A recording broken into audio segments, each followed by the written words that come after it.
All right, you're all muted. Can you hear me? Okay, great. It's great seeing so many of you.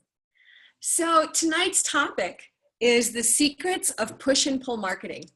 And I talk about marketing in my level 1 course as well. And I basically took the handout I create for that course and up-leveled it for you guys tonight. This, I think, was the missing class, the missing topic. The reason I say that is because marketing is the most critical thing to your success. If people don't know you're there, if you don't get the word out there, especially in the work we do, we're all innovating. We're doing market creation. The difference between market fulfillment and market creation. We're market creators, right? We're not seeing our job ad in the paper for our services. Typically, we're creating them or co-creating them.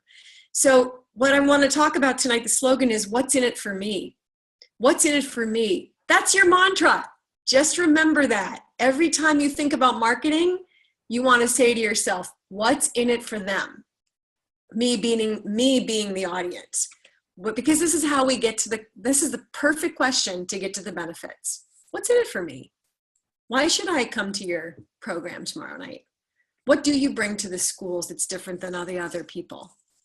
What's in it for them? Everything is that way. I'm going to show you that even with testimonials, how important it is to be thinking that way.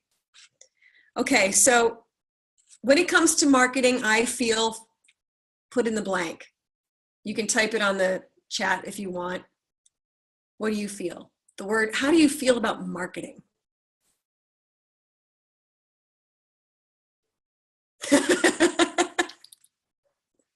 Excellent. Exhausted, overwhelmed, intimidated, yikes, capitals and 3 exclamation points. Yikes with all caps and 3 exclamation points. Apprehensive and shy. That's really important. Intimidated. Like I don't know how to do it right. Overwhelmed. These are great words.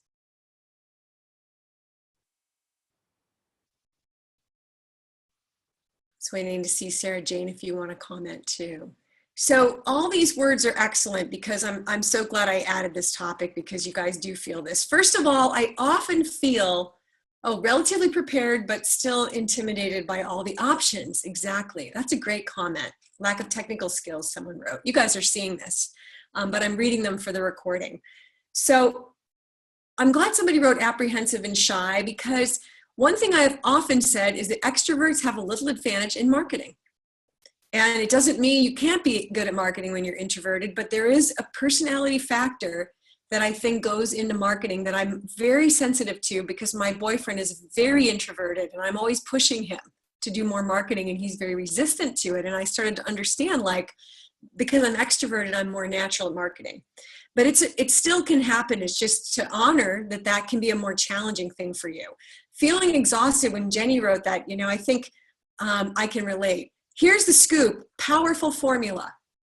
20% of most companies' budgets is the money goes towards marketing, 20% of their budget. Now, since we don't have big budgets in our fields, but we're self-employed kind of people, what's our budget? Our budget is time. Time is our currency, you guys. So how can you budget 25, just think about 25% of your time going to marketing. That's why there's an exhaustion, because it's time consuming and because we don't realize how time consuming it is. Just today, I'm promoting a new course with Health Rhythms. And it's a 9-month course similar to this, but specifically for Health Rhythms people. It's the emails going out tomorrow. And what I've learned to do, this might help you, is instead of just writing down on my to-do list, like prepare the marketing for the project, I list each step of the marketing now. So when you break things down, it becomes more manageable and you also understand how time consuming this is. So if you're working with an assistant, this is a great place where you can have somebody support you. I need you to do these steps. We'll really be talking about getting an assistant. I think it's a very critical thing because usually what you pay an assistant, you make in one successful program, you've made enough to pay for like 8 hours of a helper. So depending on what you're charging. So it's really, really time worthy. Time is your currency. Time is all of our currencies. Time is everything to me. Right? Why I'm self-employed is because I run my time. I can work harder today. I can not work. I could blow off my work today. You know, I have my own choices. I wouldn't say blow off. I would have to re-articulate that. I can make other choices of my time today just to hold myself accountable, because I really don't blow it off, but I really do take healthy time breaks. So 20% of your budget is marketing. So 20% of your time, that's 1 day out of 5. That's really what it takes to do marketing. So no wonder it's exhausting, right? So here's the 3 common mistakes. I'm just guiding us through the handout, but I want to get through this pretty quickly so we can really talk about this today. You often forget to mention yourself. This is a really common mistake, believe it or not. We feel uncomfortable self-promoting. Now, that's because it can be done wrong. And we've probably all seen it. Like, enough about you. You know, it can be done wrong. Now, but correct marketing is to not forget yourself. One of the early tips that I got from a class I took called How to Get on TV, and another class I took called Speak and Grow Rich, as I stumbled through saying that. One thing I really learned is how to mention myself. So if my goal, my brand is expertise, credibility, wellness, and drumming, I want to make sure I say, well, as a music therapist and the founder of Upbeat Drum Circles, I blah, blah, blah, blah, blah. That's all. How to weave it into another sentence so it's not feeling so self-promoting. Self-promoting is the only sentences about me. Non-self-promoting is when I weave it into another sentence. Well, as a music therapist and the founder of Upbeat Drum Circles, what I have found useful for people is, okay, everybody try that on. I've muted you so you can say anything you want out loud and no one's going to hear you. It's sort of like being with your eyes closed. Just say it out loud. Go. As a drum circle facilitator and the founder of Lulu Jam, as a music educator and master's level music teacher and founder of Lulu Jam, what I find is, everybody try that sentence. As a published poet and the founder of the Poetry Salon, what I find is, I'm really not reading your lips, but as a board certified art therapist and the founder of Drum, an innovative team building company doing drum circles in educational, wellness, and corporate settings, what I find is, see how you can just weave it in, right? This is marketing, how we speak about ourselves. So if you're listening to the recording, you just practice that out loud. Number 2, the other big common mistake is that we don't invest our time in marketing. 3, people think they can outsource marketing. Now you can. I have a graphics person and I have an assistant, but the bottom line is today, I want you to walk away from this call with a sense of your authentic marketing plan. It has to match you. If you outsource it completely, it'll look really sharp and exciting and it might not at all match you. I just had a friend go through this. She just started a company. She outsourced everything. She spent a lot of money. When they got the product back to her, she didn't like it. And they said, sorry, you've run out of budget. And that's what tragically can happen. So how do we drive our marketing? Okay, the next thing is push and pull marketing. Many of you have heard me talk about this. It's very important. Push marketing is the masculine side. It's advertising. It's buying Facebook ads. It's pushing out there. Pull marketing is a feminine. It's magnetic. It brings people to you. People hear about you. You know you're in the magnetic when out of nowhere you get a call or an email. I heard about you. Anybody have that happen? Some nods, good. So yeah, that's the pull marketing. Pull marketing is so much more mysterious. You can't track it like you can track push marketing. Okay, I'm running a Facebook ad. Now I know how many people came to my class because of the Facebook ad, right? But I can't track pull marketing. So people love to say, how did you hear about my work? And it's always like across the random places. So-and-so told me about you. Market creation versus market fulfillment. We talk about this a lot because I get afraid when people go to seminars that are like, oh, it's really easy. It's not easy. This is market creation. Market creation is running with the kite. Market creation, market fulfillment is, oh, the kite's already up in the air. And pull marketing is, I saw that kite and I want to learn more about it. I want to go find the person who's at the end of that string, you know? But the beginning is run with the kite. You have to work like hell to get it up in the air. And then there's a tipping point when you feel like, oh, the wind caught my sail. Like I tagged myself into wellness and people want to know more about me. This is great. Okay. I also want to add something important, which is internal and external marketing. This is a level 2 concept. Now, many of you have affiliations with a school, with a drum company, all kinds of affiliations that you aren't utilizing enough. So internal marketing is when you realize that you're marketing to your home base, right? So I've really hung in there with Remo. My God, 17 years. I only worked there for 4 years, but I've had a 17-year relationship with Remo Drum Company because I'm always doing internal marketing. I'm marketing to Remo about what I do. So here's an example of what I do.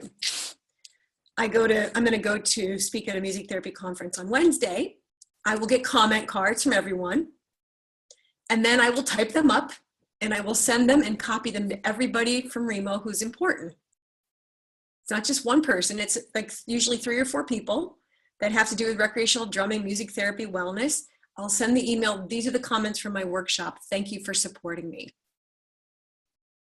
I might even, often when I teach at Remo Center, I find out the sales report and I email that back to the boss of Remo and to the sales director. So this is a kind of thing like Jenny, when you're doing a school contract, you're still internally marketing to that school, right? You're letting them know how it's going. If you're a certified Village Music Circles facilitator, you're going to be doing marketing back to them about what you're doing, right? Using the Drum Circle listserv. And Jenny, here's a great example. Can I use you for an example for a minute? Okay, so Jenny often posts on the Drum Circle listserv her upcoming events. But what I want to invite you to do, Jenny, is to think about the audience, because your audience on that is other facilitators. So what you could write there is a little bit more like, if any of you know of anyone who's new to drumming who would like to come to my classes, here's my upcoming events. Just word of mouth. Please forward this to people you know in my area, so that we understand what, how that invitation comes across to us. And that call to action is marketing. Right? That's the call to action. Yes, Jenny? Can I say something about that? Yes. I'm glad you mentioned that, because my inclination is to not post local events to that list because of it's a global, list and all that. Except that people come to my events. Oh, how did you hear about it? I'm on the Drum Circle list. So, because I get it. I get when I'm posting it, I'm like, it's not, for most of us, it's not relevant. So I like how you word it with the tie-in, because, for some reason, for some people, it does land. Right. But always, what's in it for me? What's in it for that audience? And since you know me and you know people that open that email, all I have to think about is, what would Christine feel if she sees this post? Mm-hmm. Excellent. Lulu, did you have a question or comment? Why is that there? I just want to say that, Jenny, that whenever I see your post and then I have people that are, they say, oh, somebody's going, or I know some people in San Francisco, I always say, oh my God, you got to go and see Jenny, or you got to go and, go to this event. So you don't know how far, even though I'm so far away, where the people are going to be coming from. And if somebody may be visiting San Francisco and wanted, do something like that, it's great. I don't know how to get rid of that. Thank you, Lulu. You're welcome. And I think also the thing that we're talking about here for Jenny is to do internal marketing, how she's doing internal marketing, right? So that's the idea of how you guys can be utilizing your contacts as internal marketing. UCLA Arts and Healing, yeah, right? I do a lot of internal marketing with them. I send them videos and content to utilize with their email blasts. That's internal marketing. That goes into 20% of my time. How do you get motivated for marketing? You start to realize it's critical. You realize that it is critical. If any corporation's 20% of their budget is marketing, it's critical. It's the difference between Apple and PC. I mean, everybody talks about this in the marketing world. When Apple came up with Think Different, they kicked the PC butt because they just said, well, we are different. We're just going to brand ourselves as this different. So Think Different was a great example. Or Just Do It from Nike. All these kind of slogans are what make it a brand, right? We're lucky we're part of a collective brand. We're all part of something that we know is shifting. There is a shift in consciousness and there is a shift in need. I'm always tracking both, where we're going and what's going wrong, right? What's the wellness side of this? Where's the growth happening for the people that are on the higher levels of the curve? And where's the disasters happening where it's needed? Like we've tried everything and it's not working. Okay, let me move forward. But actually before I move forward, here's a practice right now. Write down your internal marketing contacts. Who are you missing to be reporting in a what's in it for them way? Is it a contract? Is it a school? Who's part of your internal marketing communication? I'll give you, while you're thinking, I'm just going to talk about one other one that's been really good for me, which is NAMM, the National Association of Music Merchants. And they're in Carlsbad, and they have an email blast that goes to 5,000 dealers and distributors worldwide. So I feed them information and links, and they put it in their email newsletter. Win, win, win. Internal marketing. Internal meaning I'm not going into the larger public. I'm going inside what's already in my house. In marketing, we call this my house, your house. This is a very critical concept. Is when I do an event for Ping Ho, UCLA Arts and Healing, it's her house, right? And she's sending my information to her email list. That's the reason I do it, right? Now I'm in front of exponentially more people. So who are your people? I remember, Tricia, you and I talking about some person who was doing poetry, and I was saying, get a hold of that community, right? If there's a way you can really nurture that community, and ask them what you can do to support them. I see I'm getting a lot of your people. What else could I be doing? I was thinking I could write you a little blog about tips, common mistakes. How else can I support you? See why marketing is fun? It's actually very fun because you're actually doing things that are building relationships, you're helping other people, and it benefits you. It is such a new time of win-win-win. So write down your list.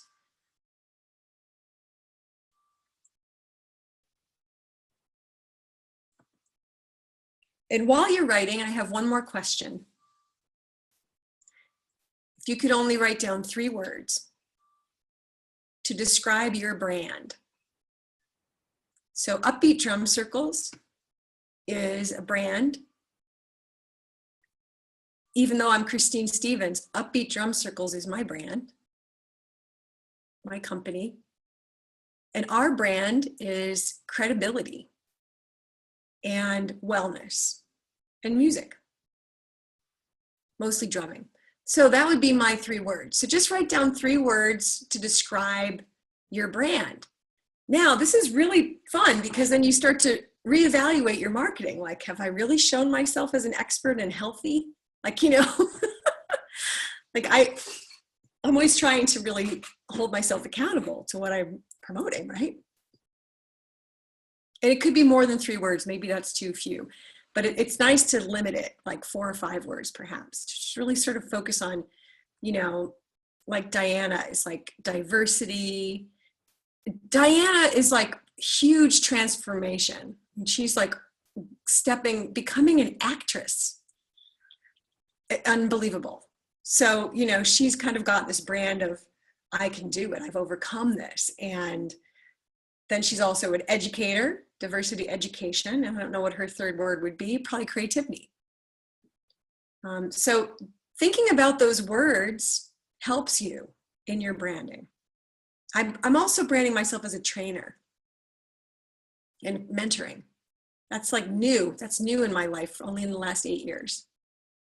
So these things take time as well. And we want to hang in there with them. Because sometimes you pull the kite down right before the windstorm. And it really sucks. You're standing there with the kite watching the wind going, geez, I just need to wait one more day. Okay, so now I'm going to go through the marketing essentials. And here's the great thing. Some of these are wrong. So it'll be fun because we'll cross some of them out. Number 1, a business name or your name. Number 2, a business card, logo or not. And check if you have these. Number 3, an online presence. I gave you lots of choices how to be online right now. There's just no reason not to be. You can have a meetup, you can have a Facebook.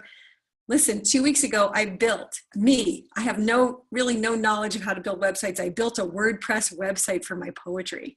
It was such a blast. So there's no reason not to be online right now. 4, database. Okay, this is really important. Raise your hand if you have a database. Wow, some of you don't have a database. Okay. Critical.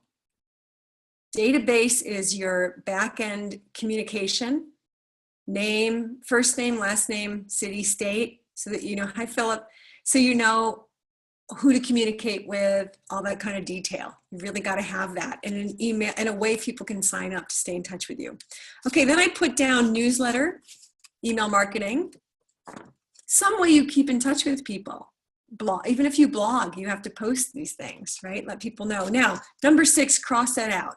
We're really not using posters and flyers as much anymore, but what I will put on this list is a headshot. This is really important. How many of you have a headshot? How many of you have a shot of you working with a group? Yeah, I love your picture, Trisha. It's very nice.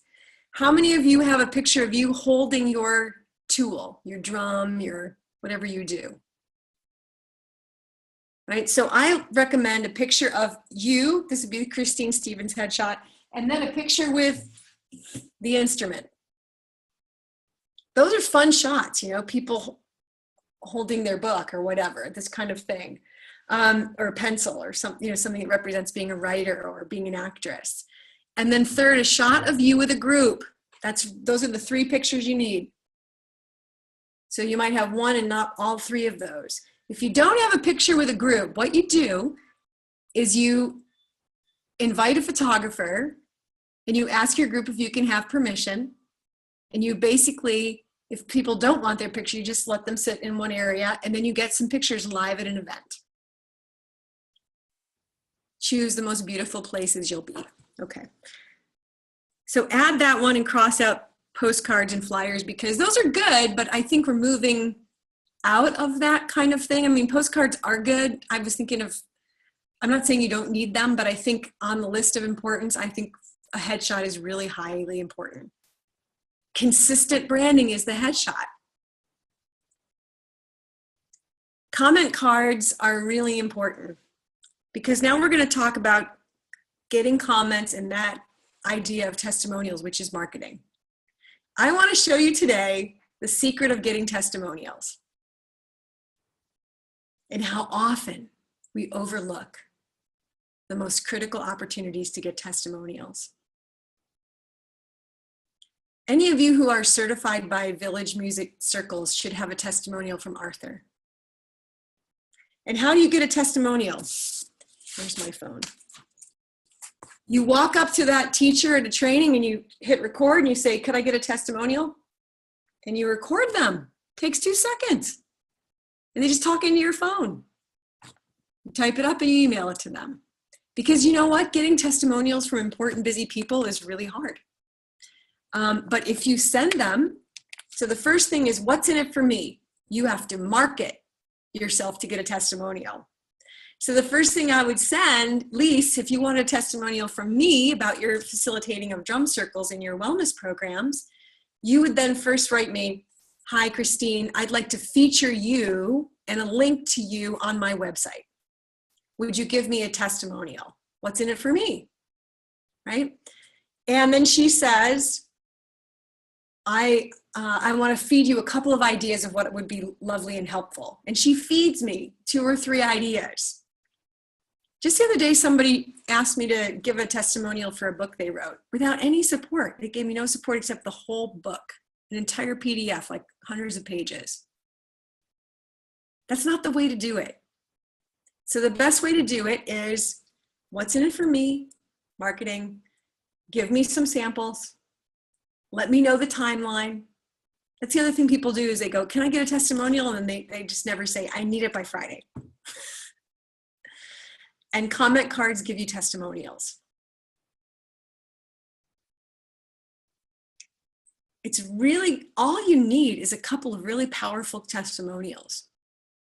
The day I got Andrew Weil was like, whew. And then the next month he was on the cover of Time magazine and the gate closed. He was untouchable. So I have actively pursued Michael Bernard Beckwith, the founder of Agape International Spiritual Center. I actively pursued him through his assistant. I communicated with the assistant. I said, I've been at the Agape for 12 years. I would appreciate a testimonial to support my new book. I'm sending a copy of the PDF. How can I would like to include Michael as a feature testimonial on the back cover. You know, always what's in it for him. She wrote back, Michael says he'll endorse it. Could you send some sample ideas? I did. So I actively pursue good testimonials. The biggest regret I have is that Remo Belli, who passed away last year, I never asked him for a testimonial right in front of my face. So that's the whole point. So right now, think of the person who's right in front of your face that you could get a testimonial from. Write down some people.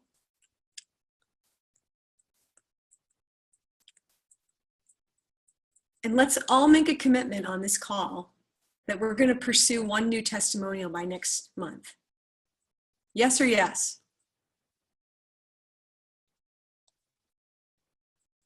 Highest level you can go for. Name that has some credibility in your brand. Okay.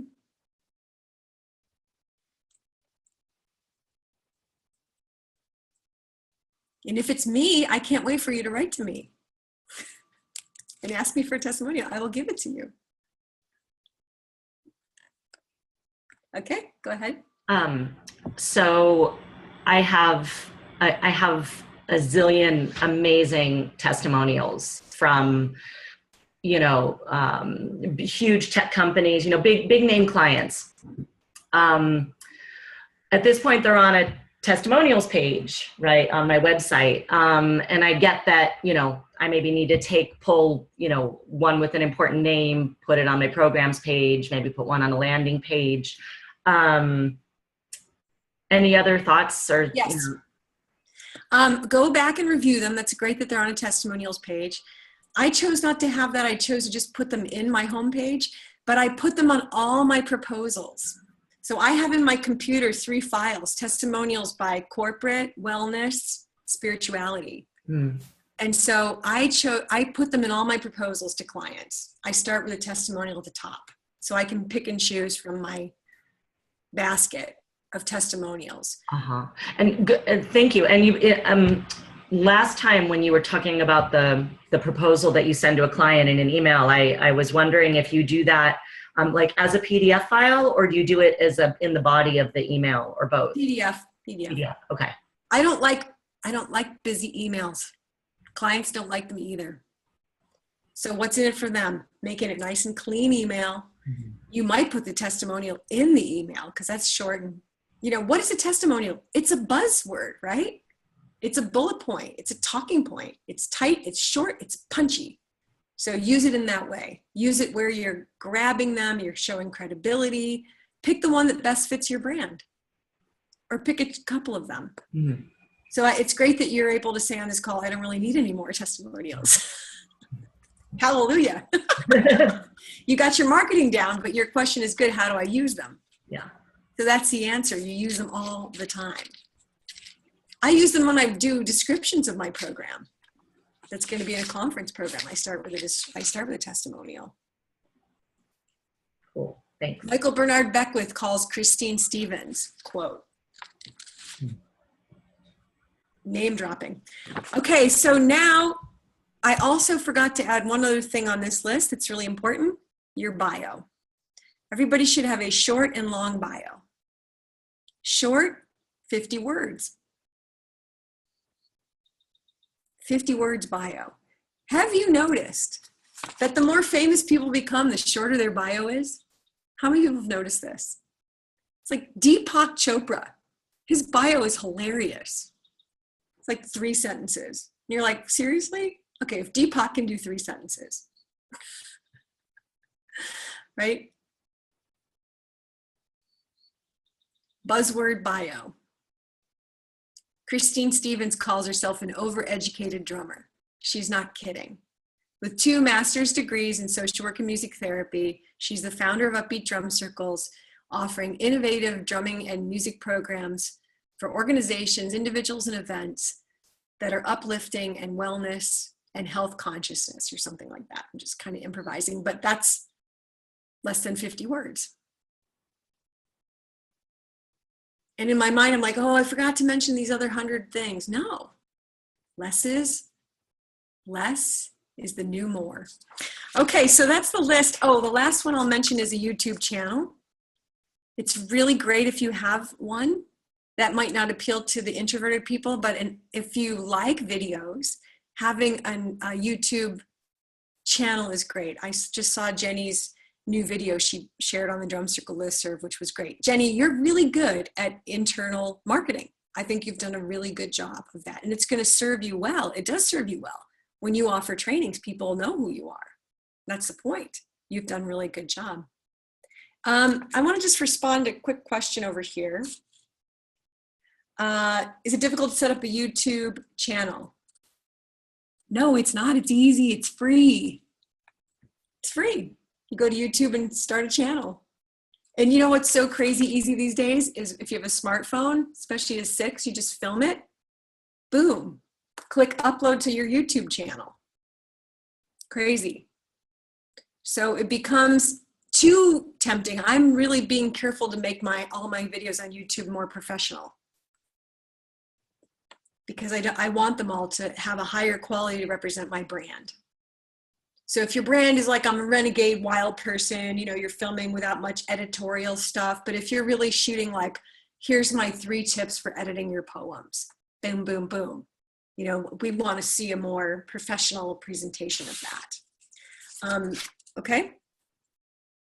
I also crossed off articles and publicity because I'm going to talk about that when we get to publicity. Lastly, every wave counts, meaning every program you do successfully is marketing. And just know that. So I think we forget that your most important marketing is doing a good job with who's in front of you, because they will hire you again, or someone in that group hears about that and tells someone else. And then Sarah Jane asked, how do I market my YouTube channel? Great question. So, and her company is Life Rhythm Music Therapy. How do you market your YouTube channel? This is where push-pull marketing applies to everything. So I'm giving you formulas. What's in it for me is your first formula to think about.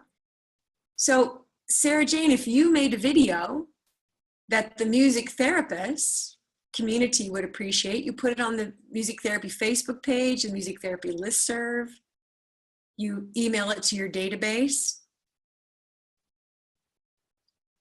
You can, if you choose, tweet it. There's a lot of ways now to promote it, but think about who your partners were. If you have a partner you can offer that video to, bang, bang, bang. Here's a good example. So recently I found out about a new channel that's for Science of Mind, a spirituality tradition.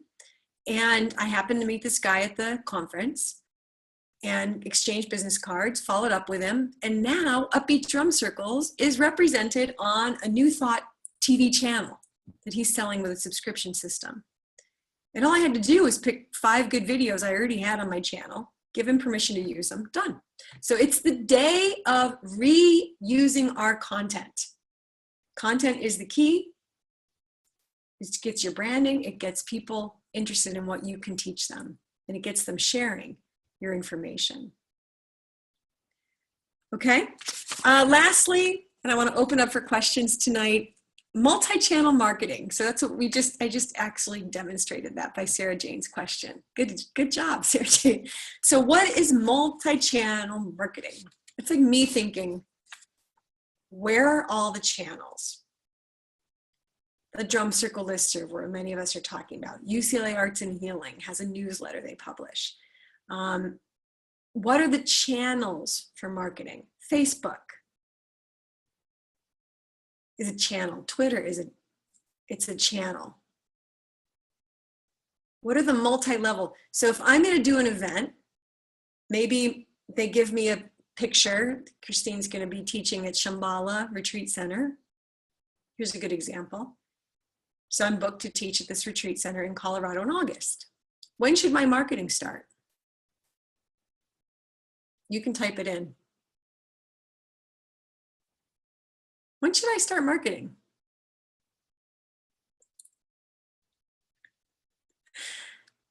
Well, you're kind of correct. I mean, I've already put it on the schedule page immediately, right? And so that way I started months ago because I immediately put it on my schedule. Now, my first step was to communicate with the people who came to the program last year and let them know the new date for this year. That's my first step. Easy. So I have a list of who came last year, send them, hey, excited to, and guess when I sent that? I sent that like 2 weeks after last year's event. So I immediately sent them, we've booked it for next year, here's the date, okay? Because you're always upselling the same people. That's the beauty of marketing. Get them in your house. So they came from Shambhala's house and now they're in my house. You guys getting this? Yes or yes? Now I tell them, hey, I'll be coming back. So I asked Shambhala, could you send me a JPEG flyer so that I can use it in my newsletter?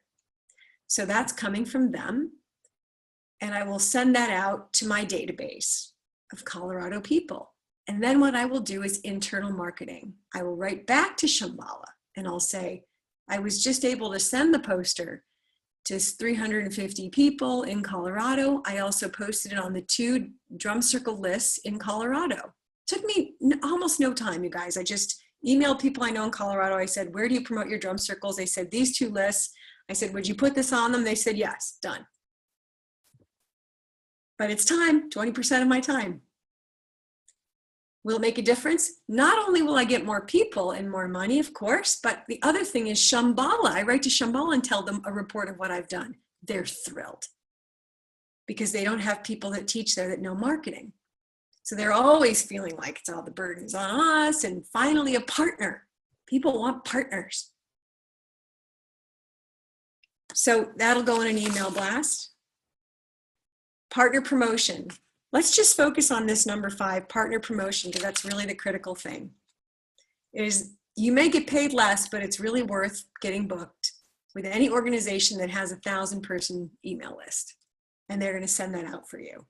Totally worth it.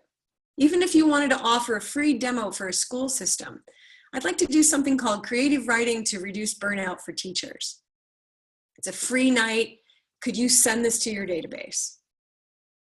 Now you just got in front of their database, their house, and you convert them to your house by them coming.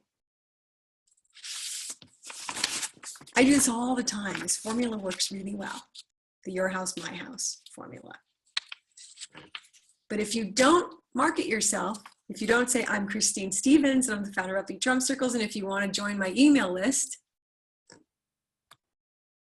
if you don't do that, simple step, takes less than 30 seconds, but we feel uncomfortable saying it. I know. If we don't say that with the call to action, you can do it right now on your cell phone. Go to ubdrumcircles.com, add your name to my email list. You can text it to me if you prefer. I want to make it easy for people, for me to build my database.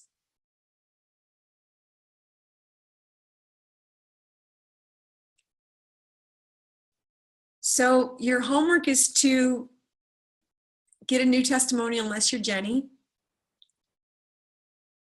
Jenny, your homework is to pick from your testimonials. Which is the most correct for your brand that you want to highlight? Get Arthur, exactly. Arthur's great, actually. I often get testimonials from Arthur. I usually phone him, text him, and email him. I find multi-level communication works with certain people. So I just communicate with him on all 3 places and give him a deadline.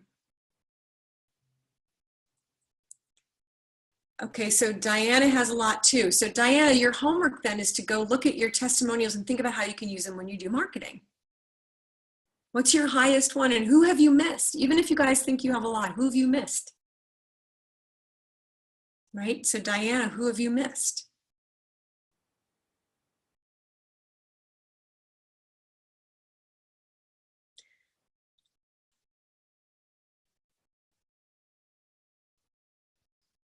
So I also put down on this list YouTube video invite. Let me talk about that for a minute and then I'll open it up for questions. I'm sorry, I've been blabbing a lot because it's like my favorite topic. So video invites. Recently, it was found that 30% higher conversion when there's a video invite. And you guys have been seeing these from me a lot, right? So if you're going to do a new program, Philip, that is a drumming program for Music for Life, what I would do, because you're very charismatic on camera, is I would be standing there with a drum. I'd play a little. That's just my kind of format. And I want you to find your authentic marketing way. I don't want anybody to try to copy what I do. This is not one of those courses. This is a course for you to know what's authentic for you. I like to be in nature, or somebody else likes to be at their desk, whatever it is. It's just standing there and saying, I'm Philip and I'm inviting you. And I'm just going to read you guys what Philip wrote to me. Philip, can I have your permission to read it? Philip wrote me a really nice example of what he learned from last month. And I want to read it because this would be great on camera. So again, the difference between print and video. Video, we get to see you, we get to hear you, we get to get your energy, you know? So he wrote, have you noticed that while our social networking devices allow us to connect to each other all over the world, but still there's an increase in anxiety and loneliness? I believe rhythm, one of the most universal and accessible elements, allows multiple generations and cultures to connect in real time. In fact, research shows that drumming together improves mood, promotes communication, and increases our social connection. I have over 8 years of experience, and with over 8 years of experience as a board-certified music therapist and the director of drumming at Music for Life, I've developed a drumming program that fosters wellness, therapeutic experience, and community enrichment. And you don't have to have, I would just add this, always I add, you don't have to have any prior musical experience, and the instruments are provided. So I want to invite you to come next Monday and enjoy the new drumming at Music for Life. Thank you, right? That would be my video. 2 minutes is the key. Right? So you guys, even if you've never done this and you think you would hate it, just try it. Just have somebody film you on a phone and watch. Mostly, we're often better than we think. And the difference is the warmth and the energetic communication, right? If I'm watching your video invitation, I feel invited. What is this? Push or pull marketing?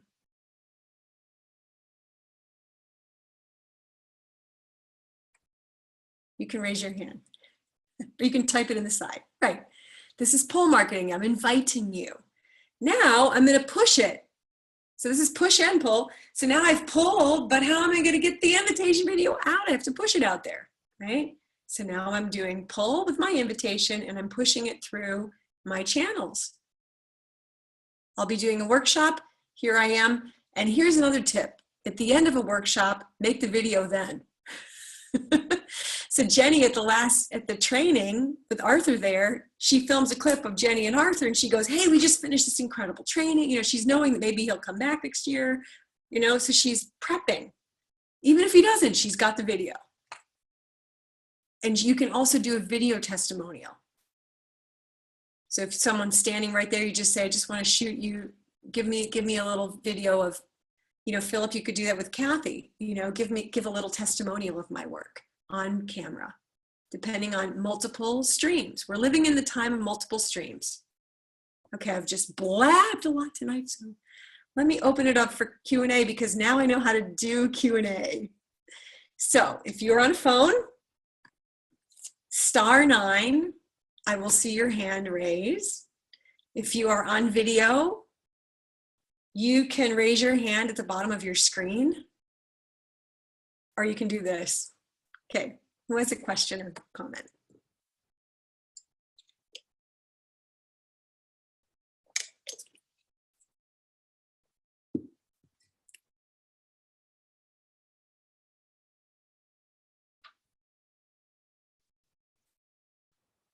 I'm still muted. Am I still? Oh, am I there? I'm there.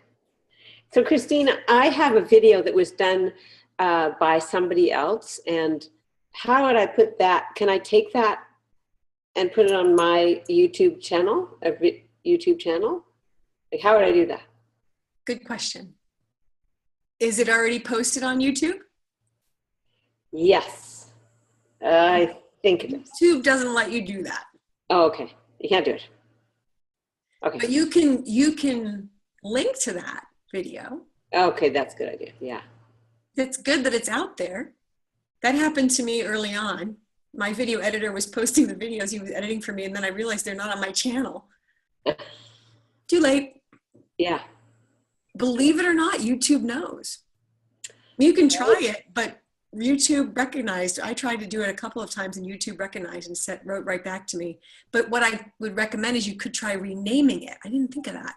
You could try renaming it or do a small edit of it. Yeah, okay. But there's really no major reason. I mean, the only reason to have it on your channel is that you could argue that people go to your channel and watch what you're posting. But if it's out there, it's good as long as you link to it. Okay.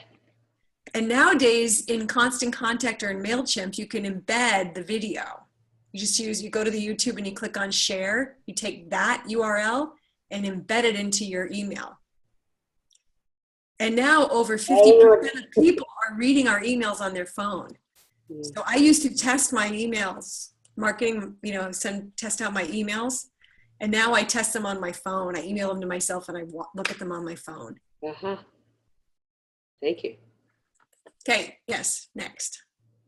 So if you are, this is a really pedantic question, but if you put some research in your video, like research shows that people who attend poetry workshops lose weight, increase their IQ, make more money, and are better lovers, do I have to qualify that? Do I have to cite the research in the video or anywhere else? Yes. And you can do it in the description. Okay. Don't waste your time in the video. Yeah. But in the description, you can say research cited, boom, boom, boom. Okay. And actually, I think what you just discovered would be a really great open for you. Seriously, didn't you guys crack up when she was doing that? Like if you open, then you said, okay, so maybe not losing weight, but the rest of it is true. You know what I mean? If you did that, that'd be a great open. And then we're kind of in. And that's what we're always looking for is the open. That's the pull. That's the invite. That's the grab, right? And what I liked about what she just did is she started with the need. What's in it for them? And the opening with losing weight is so funny because it's poetry. Like it's so not about losing weight, right? Because we're just going to sit and write notes. But that's why it's effective, what she just did. And this is why goofing off is always the best way to figure stuff out. Because when you're being playful, you usually come up with your best material. I just watched a TED Talk on this. It's the importance of play and creativity and inventions. So be playful. What? I say poets have very heavy thoughts. Yeah. Who's your emotional baggage? One of the great singer-songwriters that I love who became a keynote speaker, Janice Stansfield, she calls her music heavy mental. Right? So these great buzzwords, like when I say I'm an overeducated drummer, it's perfect because it's cute, it's in my brand. I mean, that slipped out of me, I don't know when, and then it stuck. So you'll find those things, but I could see if you opened with that and you said, okay, maybe not the weight loss, but actually there is research to show these other things happen. And we don't have poetry classes anymore in life. I want to be the revolutionary of poetry classes in your life. Come check it out. Okay, next question.